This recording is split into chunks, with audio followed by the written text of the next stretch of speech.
আজকের এই ভিডিওতে আমরা রায়মার্টিন প্রশ্নবিচিত্রা 2025 ক্লাস 6-এর ইতিহাস বিষয়ে যে তোমাদের তৃতীয় ইউনিট টেস্টের জন্য 8 নাম্বার স্কুল রয়েছে 285 নাম্বার পেজে।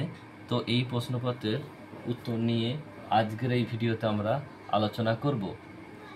চলো ভিডিও শুরু করা যাক।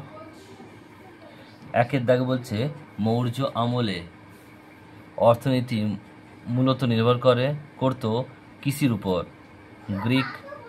ইন্দো গ্রিক বলা হতো। ব্যাকট্রিয়া অধিবাসীদের সুদর্শন হ্রদ তৈরি করেছিলেন চন্দ্রগুপ্ত মৌর্য। পঞ্চম মহাব্রত পঞ্চনীতি প্রবর্তন করেন কে? মহাবীর। মিশরের শাসকদের বলা হতো কি? ফেরাও। প্রথম লিখিত আইন চালু করেন হামুরাবি। পর্সাপন ছিল বহু প্রচলিত এক ধরনের মুদ্রা। সমুদ্রগুপ্তের সভাকবি ছিলেন হরিসেন। পঞ্চম বেদ বলা হতো মহাভারতকে। বোধিবৃক্ষ হল পিপল গাছ। গাঁথা সপ্তশতী বইটি লেখেন প্রাকৃত ভাষায়।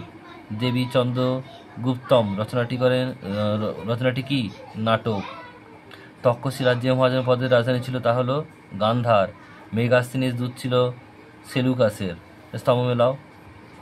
মহাবলীপুরম এটা সি হবে। রথের মতো মন্দির।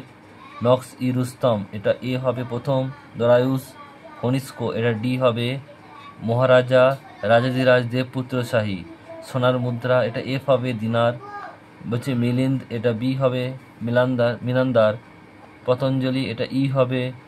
মহাভাষ্য। এরপর হচ্ছে দেখো তিনের দাগের একটি বাক্যে উত্তর দাও একেরটা। মেসোপটেমিয়া শব্দের অর্থ কি? দুটি নদীর মধ্যবর্তী অঞ্চল।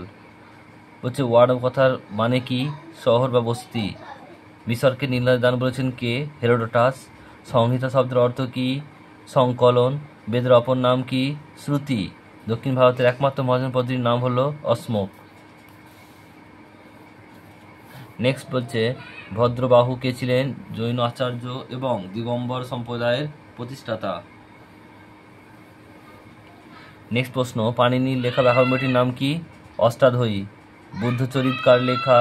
অশ্বঘোষ। কুষাণ সাম্রাজ্যের প্রতিষ্ঠাতাকে? কুজুল কদফিসিস। কোন সময় থেকে শকাব্দ গণনা শুরু হয়? 78 খ্রিস্টাব্দ থেকে।